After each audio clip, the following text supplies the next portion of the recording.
পয়েন্টটা এটা একটা ইয়ারটাকে যে কোনো এক পাশে সরিয়ে নিবে। ডেরিভের জন্য এটা সবচেয়ে ইম্পর্টেন্ট একটা অংশ। যে এসিটা এখানে যে একটা লাইট বোর্ড পয়েন্ট তো অনেক সময় এটা ছিঁড়ে ফেলতো। এসিটা পয়েন্ট হলে যে কোনো এক পাশে নিয়ে নেবে। আরেকটা ভিডিও আছে আমি আপনাদের দেখাতে পারি। উপর সাইড থেকে আপনি কিছু করবেন না, ঠিক আছে? নিচের সাইডে কি করতেছে সেটা আপনি দেখবেন।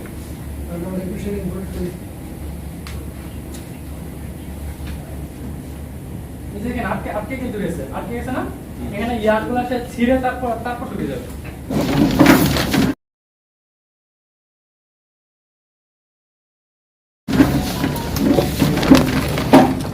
আমরা দুই এমএস স্কিট স্টিল নিডল ব্র্যাকেট তারপর আপনার স্লেগি আর হচ্ছে আপনার পাকারি এখন আমরা দুই নাম্বার পর্বে আলোচনা করব থার্মাল ড্যামেজ। নিডল যদি গরম হয়ে যায়, নিডল যদি পুড়ে যায়, হেড যদি পুড়ে যায়, তাহলে আমরা কিভাবে ওভারকাম করতে পারি? থার্মাল ড্যামেজটা অনেক এরকম যে ফেব্রিকের মধ্যেও কালো করে এরকম একটা হোল তৈরি হয়ে যায়, অথবা হেডগুলো পুড়ে ইয়ারগুলো পুড়ে এরকম কালো কালো হয়ে যায়, অথবা নিডলের গায়ে আঠাগুলো লেগে যায়।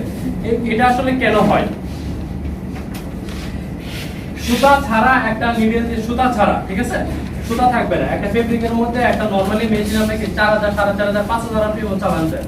নরমালি বেশিরভাগ মেশিনে 4500 থেকে 5000 আরপিএম এ কথা বলে। 4500 আরপিএম দিয়ে যদি সুতা ছাড়া একটা নিডল দিয়ে যদি আমরা স্টিচিং করি, তাহলে নিডলের আয়ের অংশটা 340 ডিগ্রি সেন্টিগ্রেড পর্যন্ত গরম হয়, ঠিক আছে? এটা আয়ের অংশটা সবচেয়ে বেশি গরম হয়, এরপরে আস্তে আস্তে গরমটা কম হয়।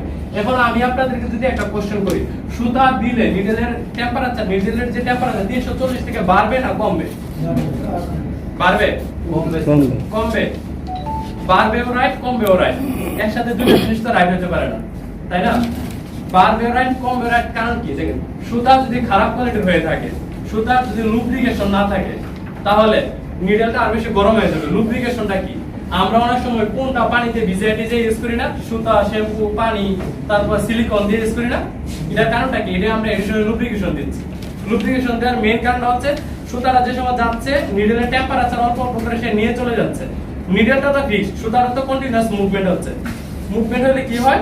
মুভমেন্ট হলে নিডলের টেম্পারেচারটা অল্প অল্প করে সে নিয়ে যায়। নিয়ে গেলে নিডলটা কুল থাকে। আর সুতাটা যদি লুব্রিকেশন না থাকে, তাহলে কি হবে? সে ঘর্ষণের কারণে নিডলটা আর বেশি গরম হবে, ঠিক আছে? তাহলে নিডলের টেম্পারেচার কিভাবে কমাতে পারি? থ্রেডের মধ্যে এডিশনাল লুব্রিকেশন দিয়ে, অথবা ভালো কোয়ালিটির থ্রেডে নরমালি লুব্রিকেশন থাকে। ওই লুব্রিকেশন থাকলে নিডল নরমালি গরম হয় না। তারপরও যদি আপনার সুতা আপনার সুতাতে সব নরমালি ইনহস হয়ে যায়, আলটিমেটলি হয় কি সবকিছুর ক্লেম আসলে নিডল নিতে প্রস্তুত থাকে। কারণ কি? আপনার সবকিছু ইনহাউস একটা স্টাইল করবেন, সবকিছু ইনহাউস হওয়ার পরে আপনি নিডলটা পারচেজ করেন, তাই না? নিডলটাকে আমরা এই স্টাইলের জন্য এই নিডলটা নেব, এটা কি আমরা আগে কোনো সময় চিন্তা করি? স্টোর থেকে আমরা अवेलेबल নিডলটা নিয়ে আসি, তাই না? এখন আলটিমেটলি ক্লেমটা কার উপর দিয়ে যায়? কোনো জিনিসই চেঞ্জ করা যায় না। সুতা আমি চাইলে ক্লেম চেঞ্জ করতে পারবো না। এটা হচ্ছে সময় সাপেক্ষ ব্যাপার, কারণ এটা মার্চেন্ডাইজের আগে থেকে বুকিং দিয়ে থাকে, সবকিছু চলে আসে, সুতার একটা শেডিং এর ইস্যু থাকে। সে লাস্ট পর্যন্ত আমি কি চেঞ্জ করতে পারবো? শুধুমাত্র নিডলই চেঞ্জ করতে পারবো। তাহলে নিডল যেহেতু ক্লেম নিতে হবে, নিডলের কিছু অ্যাডিশনাল ফিচার আছে। যে এই একটা ফিচার আছে টিএন, টাইটানিয়াম নাইট্রেট কোটিং করা থাকে। এই নিডলটা টেম্পারেচার অ্যাবজর্ব করতে পারে। আপনি নিডলের টেম্পারেচার যদি এই জায়গায় আমরা 340 বলছিলাম না, এই জায়গায় টেম্পারেচারটা না রেখে ফুল নিডলের টেম্পারেচারটা সে সার্কুলেট করে দেয়। এই নিডলটা গরম কম হয়, যার কারণে আর এই গরম কম হয়। প্লাস হচ্ছে এই নিডলের আইটা যে টিপটা, এই টিপটা নরমালি যায় না, টিপটা অনেক শক্ত হয়, যার কারণে আপনার ম্যাটেরিয়াল ড্যামেজও অনেক কম হয়। ম্যাটেরিয়াল ড্যামেজও আপনারা অনেক সময় এটা রিস্ক করতে পারবেন। কিন্তু এটার ক্ষেত্রে আপনারা একটা জিনিস মনে রাখবেন, যে কোটিং করা যায় থাকে গোল্ডেন কালার যেটা থাকে, এটারে কিন্তু এটা একটা কোটিং এর ফিচার। নরমাল নিডল হচ্ছে ক্রোমিয়ামের কোটিং করা থাকে, সিলভার কালার থাকে, আর নিডলটা হচ্ছে গোল্ডেন কালার থাকে, টাইটানিয়াম নাইট্রেট কোটিং করা থাকে। তার মানে নিডলের পয়েন্ট কিন্তু চেঞ্জ হচ্ছে না। মানে ফেব্রিকের জন্য আপনি যে পয়েন্টটা নিতে হবে ওই পয়েন্টে নেবেন। মানে এসএস পয়েন্টে নিলেন, বল পয়েন্টেরই কোটিং নিলেন, রেগুলার পয়েন্টে কোটিং নিলেন। অনেক সময় কাটতেছে, আমরা গোল্ডেন নিডল লাগাই দিয়ে দেখি, আচ্ছা ঠিক আছে, তারপরও ফেব্রিকের কাট বন্ধ হচ্ছে না, নিডল কাট বন্ধ হচ্ছে না। এর মেইন কারণ হচ্ছে কি? কারণ হচ্ছে আমরা কোটিং নিছি, আগে বল পয়েন্ট ইউজ করতাম, পরবর্তীতে রাউন্ড পয়েন্ট নিচ্ছি, কোটিং করেছি। তাহলে কোটিং নেওয়ার সময় এটা আমাদের পারপাস সলভ হচ্ছে না। তারপর হচ্ছে ছোট সাইজের নিডল ইউজ করে, ছোট সাইজের নিডল ইউজ করে স্কিপ মারবে, নিডল বানবে, যেমন মেইনটেনেন্স ব্যায়াম মানতে চাবেন না, ঠিক আছে? তারপর হচ্ছে হাই কোয়ালিটি থ্রেড ইউজ করা, হাই কোয়ালিটি থ্রেড এটা আবার মার্চেন্ডাইজার ব্যায়াম মানতে চাবেন না, আমার কস্টিং বেড়ে যাবে। তারপর এডিশনাল লুব্রিকেশন দিতে, এটা একটা পসিবল হতে পারে। এডিশনাল লুব্রিকেশন আপনারা হচ্ছে সিলিকন স্প্রে দিতে পারি। নরমালি হচ্ছে কোন সময় আপনারা সুতাটা পানিতে ভিজিয়ে ইউজ করবেন না, পানিতে ভিজিয়ে ইউজ করবেন আপনার আপাতত প্রবলেমটা সলভ হয়ে যাচ্ছে, কিন্তু সুদূর প্রসারে আপনার মেশিনের ভিতরে যা স্পেয়ার পার্টস আছে সবগুলো রাস্ট হয়ে যাবে, সবগুলো জং ধরে যাবে। আপনি আজকে প্রবলেমটা বুঝছেন, 6 মাস পর থেকে দেখবেন মেশিনের স্পেয়ার পার্টস কনজাম্পশন বেড়ে যাচ্ছে। মানে শ্যাম্পু টেম্পু এগুলো দিয়ে আসলে থ্রেডের মধ্যে ইউজ করবেন না। এরপর হচ্ছে আরেকটা কাজ করা যেতে পারে, অনেক সময় দেখবেন চিকন একটা পাইপ দিয়ে যে জায়গায় নিডলটা ওই জায়গায় একটা এয়ার ফ্লো দিয়ে দেওয়া হয় যাতে নিডলটা ঠান্ডা থাকে। এটা অনেকেই করে থাকে। এই দুইটা কাজই সবচেয়ে বেশি করা হয়। এডিশনাল লুব্রিকেশন সিলিকন স্প্রে দেওয়া হয়, আর একটা হচ্ছে এয়ার ফ্লো দেওয়া হয়। এডিশনালি এই দুইটা করো, যদি আপনার প্রবলেম সলভ হচ্ছে আপনি নিডলটাও চেঞ্জ করে ইউজ করতে পারেন, টিএন নিডলটা ইউজ করতে পারেন।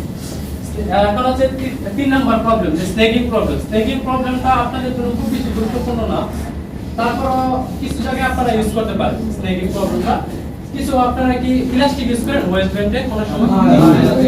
ইলাস্টিক ইউজ করার সময় দেখেন স্টিচিং করার পর স্টিচিং করার সাথে এরকম ইলাস্টিকটা উঠে আসছে, এরকম একটা ইলাস্টিক গোল করে ইলাস্টিক উঠে চলে আসে, যে সময় স্টিচিং নিডলটা যাচ্ছে নিডলটা যে সময় উঠে উঠতেছে ভিতরে ইলাস্টিকটা উঠে নিয়ে আসে। এই কোন জায়গায় আসে? নন কাভার্ড ইলাস্টিক, সরাসরি ইলাস্টিকটা যে ওয়েস্ট ব্যান্ডে থাকে। আর বেশিরভাগ ক্ষেত্রে আমরা কি ইউজ করি, ইলাস্টিকটা ঢাকা থাকে ফেব্রিক দিয়ে, কিছু জায়গায় হচ্ছে ঢাকা থাকে না, নন কাভার্ড। এটা কাভার্ড, একটা হচ্ছে নন কাভার্ড। নন কাভার্ডের মধ্যে এরকম প্রবলেম আসে, এই প্রবলেমগুলোতে আপনি এসইউকে পয়েন্ট ইউজ করতে পারেন। এসইউকে পয়েন্ট ইউজ করলে এই প্রবলেমটা অনেক সময় সলভ হয়ে যায়।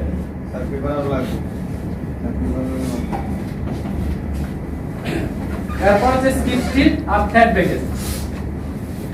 সরি, স্কিপ স্টিচ আর নিডল ব্রেকেজ। স্কিপ স্টিচ আর নিডল ব্রেকেজটা আমরা আলোচনা করব। স্কিপ স্টিচ কখন হয়? স্কিপ স্টিচে একটা যে সময় নোটারি হুক যে সময় নিডলের ওই স্কার্পের অংশটা সে যে সময় না পায়, লুপটা যে সময় না তৈরি করতে পারে, ওই সময় তো স্কিপ মারে, তাই না? এই জায়গায় এই যে চেন স্টিচে একটা স্কিপ দিচ্ছে, এটা হচ্ছে লক স্টিচে একটা স্কিপ দিচ্ছে। এই জায়গায় মাঝখানে একটা সেলাই সে পরাইতে পারে না, এই জায়গায় সে একটা সেলাই পরাইতে পারে না, এটা হচ্ছে স্কিপ স্টিচ, তাই না? স্কিপ স্টিচ যে কমন হয় দেখেন, এই যে নোটারি হুকটা যেভাবে এখানে সেলাইটা পরে, এটা হচ্ছে স্কার্পের অংশটা, স্কার্পের অংশটা সেলাইটা সে পরাই দিচ্ছে, এই অংশটা তো স্কিপ হয়। আচ্ছা, আপনারা আমাকে এই জায়গায় বলেন, এই দুইটা নিডলের মধ্যে কোন নিডলটা স্কিপ আসবে, বামেরটা নাকি ডানেরটা? বামেরটাতে স্কিপ আসার সম্ভাবনা বেশি থাকবে, কারণ এটা লুপটা ছোট হচ্ছে, এটা লুপটা একটু বড় হচ্ছে, এটাতে আপনি স্কিপটা কম মারবে। এটার জন্য আমাদের একটা স্পেশাল নিডল আছে, এটা হচ্ছে সাব 7। যে নিডলের গায়ে সাব 7 শব্দটা লেখা থাকে, এই সাব 7 নিডলটা দিলে কি ফেসিলিটিসটা পাবেন? সাব 7 নিডলটা হচ্ছে এখানে একটা রিইনফোর্সমেন্ট অংশ থাকে। প্রত্যেকটা নিডল দেখবেন 4000-4500 আরপিএম এর জন্য যায়, নিডলটা কাঁপে, এটা আমরা খালি চোখে দেখতে পাই না। যদি একটা ভিডিও করে স্লো করে দেখি তখন নিডলটা কাঁপতেছে, ক্যাপে ক্যাপে ঢুকে ক্যাপে ক্যাপে বের হয়, এটা আমরা খালি চোখে দেখতে পাই না। এই যে ডিফ্লেকশনটা, এই ডিফ্লেকশনটা সাব 7 নিডলে কম হয়। এই নিডলটা এরকম ডিফ্লেকশন হলে নিডলটা একটু কম ডিফ্লেকশন হবে। এই নিডলের স্টেবলটা অনেক হাই হয়, স্টেবিলিটি অনেক হাই, ডিফ্লেকশন অনেক কম, যার কারণে নিডলটা ব্রেকেজও কম হয়। যে নিডল কাপ দিবে সেই নিডল ভাঙবেও বেশি, এবং নিচের স্পেয়ার পার্টসগুলোতে বাড়ি খাবে, বাড়ি খেলে নিডলটা ভাঙবে বেশি। কারণ সাব 7 নিডলটা ইউজ করলে আপনার স্কিপ স্টিচ থেকেও মুক্তি পাবেন, নিডল ভাঙা থেকেও পরিত্রাণ পাবেন। এই নিডলটা ইউজ করলে এই নিডলটা লুপটা বড় তৈরি করে, কিভাবে বড় তৈরি? এই দুটো অংশ দেখেন এক না, এই দুটো কনস্ট্রাকশন কি ভিন্ন না? এই ভিন্ন হওয়ার কারণে এটা ফেসিলিটিসকে যে সময় থ্রেডটা যাচ্ছে এই জায়গায় সে একটা বড় লুপ তৈরি করেছে। লুপটা হয় এরকম যে একটা স্পিড ব্রেকারের মধ্যে সময় গাড়িটা পাস করে, ঠিক আছে? স্পিড ব্রেকারের মধ্যে গাড়ি পাস করার সময় গাড়িটা একটা জাম দেয়, জাম দেয় না? স্পিড ব্রেকারের মধ্যে আপনাকে চলে যায় নাকি একটু স্লো করে যায় যাতে জামটা কম দেয়, স্লো করে যায়। মেশিনে তো আর স্লো করতেছেন না, মেশিন তো আপনার রানিং করে যাচ্ছে। যে সময় এখানে একটা স্পিড ব্রেকার মধ্যে থাকতেছে তখন সে একটু লুপটা বড় তৈরি হচ্ছে, লুপটা বড় করে দিলে কি পাচ্ছেন? বাইরে একটা এডিশনালি স্পেস পাচ্ছেন যাতে অ্যাডজাস্টমেন্ট করার জন্য, তখন আপনার স্কিপটাও কম মারতেছে। তার মানে এটার কারণে আপনার স্কিপ কম মারতেছে, আর এই ফিচারের কারণে এখানে ফিচারের কারণে নিডলটা ডিফ্লেকশনও কম হচ্ছে। তাহলে এডিশনালি আপনি দুইটা ফিচার পাচ্ছেন, এক হচ্ছে স্কিপ স্টিচটাও বন্ধ মানে কন্ট্রোলে চলে আসবে, আর হচ্ছে আপনার নিডল ব্রেকেজটাও কমে যাবে। সাব 7 ডেনিমের জন্য সাব 7টা খুব ইম্পর্টেন্ট একটা অংশ, কারণ হচ্ছে আপনার অনেক বেশি লেয়ার থাকে, অনেক সময় দেখবেন 14টা-15টা লেয়ার হয়ে যায়। এই 14-15 লেয়ারের মধ্যে নিডল টিকতে চায় না, বা নিডল বড় সাইজের নিডল ইউজ করলে ইয়া হয়ে যায়, ম্যাটেরিয়ালটাও ড্যামেজ হয়ে যায়। ওই ক্ষেত্রে আপনারা সাব 7 নিডল ইউজ করতে পারেন। অথবা সাব 7 এর সাথে সাব 7 এর যেরকম ফিচার আপনারা টিএন নিডলটা ইউজ করেন, টিএন নিডলের ফিচারটাও অনেক হার্ড, টিএন নিডলটাও নরমালি ডিফ্লেকশন কম হয়। এই সাব 7 নিডলটা আসলে ডেনিমে সবচেয়ে বেশি ইউজ করা হয়। এটা সাব 7 নিডলটা ডেভেলপ করা হয়েছিল লিভাইস একটা অর্ডার মানে লিভাইস বায়ারের জন্য। আমরা জার্মানিতে যে সময় লিভাইস ব্র্যান্ড যে সময় আমাদের কোম্পানিকে বলা হয়েছে যে আমরা ডেনিমের মধ্যে এই প্রবলেমগুলো সবচেয়ে বেশি ফেস করি, তখন লিভাইসের যে কিউসি টিম প্লাস হচ্ছে আমাদের টেকনিক্যাল টিম যেমন একসাথে হয়ে তারপরে সাব 7 নিডলটা ইয়া করা হয়েছে, ডেভেলপ করা হয়েছে। তাহলে আমরা এটা ইউজ করতে পারি যে বারটেকে বারটেক ইউজ করতে পারেন, ওয়েস্ট ব্যান্ড ইউজ করতে পারেন, কোর্সিমে যে যে লেয়ারগুলো ডিফারেন্ট নাম্বার অফ লেয়ারস, এখানে বেশি লেয়ারস আছে এখানে। হঠাৎ করে লেয়ারটা ছোট লেয়ারে চলে আসছে না, এই প্যান্টের এই পাশে হচ্ছে বটমে হঠাৎ করে অনেকগুলো লেয়ার পেয়ে যাচ্ছে। এই অংশগুলো আপনারা সব সামনে ইউজ করতে পারেন। মেকানিক্স ম্যানেজার সাথে এই জিনিসগুলো একটু খেয়াল করি আমরা যাতে রেডি করতে পারি। এই যে এখানে কিন্তু দেখা যাচ্ছে বারটেক অন বেল গ্লু, বারটেক বেল গ্লুও কিন্তু ইউজ করতে পারেন। তারপর অ্যাটাচমেন্ট অফ পকেট ইউজ করতে পারেন, ওয়েস্ট ব্যান্ড ইউজ করতে পারেন, ক্রস সিম ইউজ করতে পারেন, যেগুলো সিমগুলো ক্রস করতেছে ওই জায়গায় হ্যামে ইউজ করতে পারেন। ডিফারেন্ট নাম্বার অফ লেয়ার, যেগুলো লেয়ার চেঞ্জ হচ্ছে ওই লেয়ার চেঞ্জ করতে পারেন। Medium to heavy jeans fabric, medium to heavy jeans ফেব্রিকও এটা হচ্ছে অ্যাপ্লিকেশন, কোন কোন জায়গায় আপনি এই জিনিসগুলো সাবসেন্টে ইউজ করতে পারেন। এরপর আছে পাকারিং। আসলে পাকারিং নিয়ে কথা বলার আপনাদের এখানে কিছু নাই, কারণ যে ডেরিভেশন পাকারিং খুব বেশি আসে না। তারপর পাকারিং, আচ্ছা পাকারিং যেটা পাকারিং এর সাথে অনেকগুলো ইস্যু জড়িত, ঠিক আছে। পাকারিং এর সাথে কি কি ইস্যু জড়িত? পাকারিং এর সাথে মোস্টলি করা যেত পাকারিং হচ্ছে গার্মেন্টসে আজন্ম সমস্যা আমরা বলি। এই সমস্যা কোনো সময় সমাধান হয় না, কারণ হচ্ছে পাকারিং এর সাথে কোন ইস্যু জড়িত দেখেন, ফ্যাট নিজে জড়িত, মেশিন নিজে জড়িত, মেশিনের কন্ডিশন যদি অনেক পুরনো হয় তারপরে পাকারিং আসে। আজকে একটু কষ্ট দিচ্ছি ভাই, কেউ ইয়া করিও না, রাগ করিও না, মাইন্ড করিও না। শিখতে পারতেছেন যে হ্যান্ডলিং করতেছে তার মোডের উপর অনেকটা পাকারিং ইস্যুটা রয়েছে। অনেক সময় অপারেটর ভাই বোনরা সকালে আসছে খুব করে মেজাজে, দুপুরের পর কিন্তু তার সেম এনার্জিটা থাকে না, তার হ্যান্ডলিং আর সেম হয় না, তখনও পাকারিং আসে। অনেক সময় যেমন সকালে পাকারিং আসতেছে না, বিকালে আসতেছে, বা লাঞ্চের আগে আসতেছে, আবার দুপুরের আগে আসতেছে পাকারিং। তারপর থ্রেডের কোয়ালিটি, থ্রেড ও পাকারিং এর জন্য জড়িত। কিভাবে দেখবেন প্রত্যেকটা থ্রেডের একটা এলিঙ্গেশন, আমরা প্রথম আগে কি বলছি, থ্রেডের একটা লুব্রিকেশন। থ্রেডের দুইটা কোয়ালিটি যদি না থাকে তাহলে থ্রেডটা ভালো কোয়ালিটির থ্রেড না। কি কি? একটা হচ্ছে লুব্রিকেশন, একটা এলিঙ্গেশন। লুব্রিকেশন হচ্ছে থ্রেডটা কি পরিমাণ ভিজা অথবা পিছলা, এটা হচ্ছে লুব্রিকেশন। আর এলিঙ্গেশন হচ্ছে কি? এলিঙ্গেশন হচ্ছে লম্বাকরণটা এলিঙ্গেশন। লম্বাকরণ 1000 একটা মিটার সুতাকে টানলে 1050 মিটার হবে, এটা বেসিক। 1000 মিটার একটা কোণকে টানলে 1050 মিটার। যদি 1000 মিটার কোণকে টানলে আপনি 1005 মিটার না করতে পারেন, তো ওই থ্রেড দিয়ে আপনার স্কিপ স্টিচ আসবে, ওই থ্রেড ব্রেকেজ হবে, ওই থ্রেডে পাকারিংও আসবে,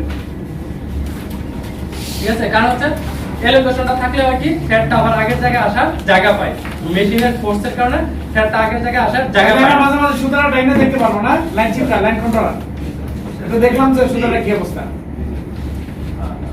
তারপরে পাকারিং আসে কোন জায়গায়? পাকারিং কিন্তু আপনার ইলাস্টিক ফেব্রিক আসে না, পাকারিং আসে হার্ড ফেব্রিক। হার্ড ফেব্রিকে আপনারা সবসময় শার্প পয়েন্ট ইউজ করেন, পাকারিং ইস্যুটা অনেকটা কম আসবে। এছাড়াও পাকারিং ইস্যু আসতে হলে আপনারা যে কাজটা করেন নরমালি, লো সুইং ফুট প্রেসারটা অনেক সময় কমায় দেন, ফাইনেস্ট পসিবল থ্রেডটা ইউজ করার চেষ্টা করেন, স্মলার নিডেল সাইজটা ইউজ করার চেষ্টা করেন, নিডেলের পয়েন্টটা অনেক শার্প পয়েন্ট হলে পাকারিংটাও কম আসবে। অপটিমাল ট্রান্সপোর্ট ইকুইপমেন্ট ইউজ করতে পারেন, টেনশনটা যত কমায় দিতে পারেন, এটা আপনারা সবসময় করে থাকেন। এভাবে পাকারিংটা কমায় দিতে পারেন। এতক্ষণ আমরা যা আলোচনা করলাম এটার একটা সামারি এখানে আছে, বুঝছেন? কোন ফেব্রিকের জন্য কোন পয়েন্টটা কি সাইজটা ইউজ করতে পারেন, ঠিক আছে। আপনারা মনে করেন লাইটের জন্য ওভেন ফেব্রিক, লাইটের জন্য কি ইউজ করবেন? Light, medium, heavy. তারপর ওভেন ফেব্রিকের জন্য আপনারা কোন নিট ফেব্রিকের জন্য কোনগুলো ইউজ করবেন, এগুলো এখানে একটা সামারি সাইজের মতো দেওয়া আছে। এরপর হচ্ছে আপনাদের আরেকটা ইস্যু আছে যে থ্রেডের সাথে নিডেলের সাইজের যে রিলেশনটা, মানে পলিস্টার কম্বিনেশন থ্রেড হইলে আপনি কোন সাইজের নিডেলগুলো নেবেন। যে পলিস্টার কটনের মিক্সচার হইলে আপনি কোন সাইজের থ্রেডগুলো নেবেন, মানে আপনি নিডেল সাইজ কোনটা করবেন, সিলেক্ট করবেন, এটা একটা আইডিয়া পাবেন।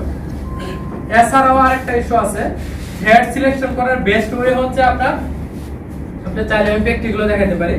প্রত্যেকটা থ্রেড দেখবেন টুইস্ট করা থাকে না, থ্রেডের মধ্যে নিডলটা নেবেন, টুইস্ট যেদিকে থাকে এদিকে পেঁচাবেন, 45 ডিগ্রি অ্যাঙ্গেলে ধরবেন। ধরার পরে নিডলটা যদি সরাসরি নেমে যায় তার মানে নিডল সাইজটা বড় আছে, আর যদি আটকায় থাকে তাহলে নিডল সাইজটা ছোট আছে। আর যদি নিডলটা যদি পেঁচের সাথে পেঁচিয়ে নামে তার মানে এটা পারফেক্ট আছে, মানে নিডলটা নামবে ঘুরে ঘুরে নামবে, পেঁচিয়ে নামবে, তার মানে এটা পারফেক্ট আছে। হ্যাঁ, সরাসরি নামলে হবে না, সরাসরি নামলে নিডলটা বড় আছে, মানে আইটা বড়, কারণ আপনি নিডল সাইজটা বড় সিলেক্ট করে ফেলছেন। নিডলটা পারফেক্ট হবে হচ্ছে নিডলটা সুতার টুইস্টের সাথে পেঁচিয়ে নামবে, ঘুরে ঘুরে নামবে, ঠিক আছে? এটা দিয়ে আপনি একটা আইডিয়া পান। এরপর আপনার চেক করব তো আমরা এটা যেটা আমরা বন্ধ করতে চাই সবচেয়ে থ্রেডের কারণে এটা ঘুরে ঘুরে নামবে, ওকে, কিন্তু কিছু কিছু ফেব্রিকের কারণে যেমন পয়েন্ট আছে, যেমন লেয়ার বেশি, আমি ওইটাই বলতেছিলাম। এরপর আপনি সিলেক্ট করে আপনি এক সাইজ বড় অথবা ছোট সিলেক্ট করে দেন। আপনার আপনার প্রসেস আপনাকে প্র্যাকটিক্যাল আপনাকে বলে দিবে আপনাকে এক সাইজ বড় যাবে নাকি এক সাইজ ছোট যাবে। অনেক সময় এক সাইজ ছোট সিলেক্ট করতে হবে যদি ফেব্রিক অনেক পাতলা হয়, লেয়ার অনেক কম থাকে, এক সাইজ ছোট হয়েছিল, আর লেয়ার অনেক অনেক বড় থাকে, ফেব্রিক অনেক হার্ড থাকে, তাহলে আপনি এক সাইজ বা দুই সাইজ বড় ইউজ করতে পারেন। এটা হচ্ছে আপনার বেসিক, মানে বেসিক আইডিয়াটা আপনি পেয়ে যাবেন কোন সাইজটা আপনি রাখবেন। এটা আমাদের সাইড থেকে আসলে আমরা পুরোটাই বলে ফেললাম। এখন যদি আপনাদের এডিশনাল আমি যে যেগুলো কভার করছি, এডিশনাল যদি আপনার কোনো কোশ্চেন থাকে এটা আপনি বলতে পারেন। এছাড়াও একটা সহজ উপায় আছে, যে জিনিসটা আসলে আমরা স্লাইডে দেই না, কারণ এটা একটা থ্রেড কোম্পানি বলে দেয় আপনি নিডল সাইজ কোনটা নেবেন, ঠিক আছে? এটা আমি আপনাকে দিয়ে দিচ্ছি, আপনার এটা ছবি তুলে, এটা একটা খুব রিনাউন একটা মানে ওয়ার্ল্ড ওয়াইড রিনাউন একটা থ্রেড কোম্পানি এই গাইডলাইনটা দিয়ে দেয় যার কোন থ্রেডের জন্য কোন কত নম্বর সাইজটা নেবেন। এটা একটু দিয়ে দিলাম এটা মেলে দিয়ে দেবো, কিন্তু আমরা প্রেজেন্টেশনের স্লাইডের মধ্যে এটা রাখি না, কারণ এটা অন্য একটা কোম্পানির ইস্যু, আমরা দিতে পারি না এটাতে।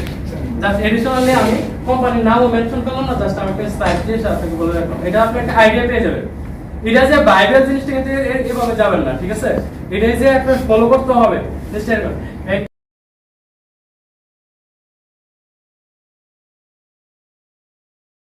এটা থেকে আপনি আইডিয়াটা পেয়ে যাবেন, এক সাইজ ছোট করতে যেতে পারবেন। এখানে একটা রেঞ্জও দিয়ে দিয়েছে, দেখেন আপনারা যদি নরমালি 20/2 বা 20/3 থ্রেড সবচেয়ে বেশি ইউজ করা হয় ডেনিমে। 20/3 যদি থ্রেড ইউজ করেন আপনি 16 থেকে 18 তে যাইতে হবে। 16 থেকে 18 নিচেও উপরে গেলে কি হবে, ম্যাটেরিয়ালটা ড্যামেজ হবে, আর ছোট গেলে কি হবে, থ্রেড ব্রেকেজ হবে, তো স্কিপ পাবে। আর 20/2 হলে আপনি 14 থেকে 16 সাইজ ইউজ করতে পারবেন। এখানে একটা রেঞ্জ দেওয়া আছে, এই রেঞ্জের মধ্যে আপনার যে কোনোটা ইউজ করতে পারেন। অনেক ক্ষেত্রে তো ফেব্রিকের উপরে ডিপেন্ডস করে, আউন্সের উপরে ডিপেন্ডস করে, তো নিডলটা আমরা কোন সাইজ নিডলটা ইউজ করব। হ্যাঁ, ফেব্রিকের উপরে ডিপেন্ড করবে হচ্ছে নিডলের পয়েন্ট, নিডলের মাথা, মাথা। এরপর হচ্ছে থ্রেডের উপরে নির্ভর করে নিডলের সাইজ। এখন সাইজ অনুযায়ী এক সাইজ ছোট বড় আপনি যেতে পারবেন। সুতার মধ্যে ইয়ে করবে আপনার আয়ের সাথে নিডলের রিলেশন, এই জন্য এই থ্রেডের সাথে নিডলের সাইজের রিলেশন। একটা রিনাউন থ্রেড কোম্পানি বলে দিয়েছে আপনি এইভাবে সিলেক্ট করবেন। এটা আপনারা নিয়ে নিছেন? হ্যাঁ, এসইউকে পয়েন্ট যেমন নিডল গরম হয়ে যায়, এসইউকে পয়েন্টের ওই বাচ্চাকে ক্ষেত্রে সমস্যাগুলো এসইউকে বেশি। পয়েন্টের ফিচারটা কি? এসইউকে পয়েন্টটা এটা একটা ইয়ারটাকে যে কোনো এক পাশে সরিয়ে নেবে। ডেলিভারির জন্য এটা সবচেয়ে ইম্পর্টেন্ট একটা অংশ, যে এসইউকে এখানে যে একটা লাইট বোর্ড পয়েন্ট হতো অনেক সময় এটা ছিঁড়ে ফেলতো। এসইউকে পয়েন্ট হলে যে কোনো এক পাশে নিয়ে নেবে। আর একটা ভিডিও আছে আমি আপনাদের দেখাইতে পারি, এসইউকে পয়েন্ট আর এসএস পয়েন্ট আর পয়েন্টের মধ্যে পার্থক্য কি, কিভাবে কাটে, এটা হাতে ভিডিও করা ক্লিয়ার হবে না। এটা বড় না লাইন সুতার করবে। হাত উঠান কথা বলে ম্যাক্সিম আছে সব প্রথমে স্টিচিং করবে একটা রেগুলার পয়েন্ট, এটা একটা মেশ টাইপের ফেব্রিক। যে প্রথম স্টিচ করবে একটা রেগুলার পয়েন্ট দিলে দেখেন কি হয়, উপর সাইড থেকে আপনি কিছু করবেন না, ঠিক আছে? নিচের সাইডে কি করতেছে সেটা আপনি দেখবেন।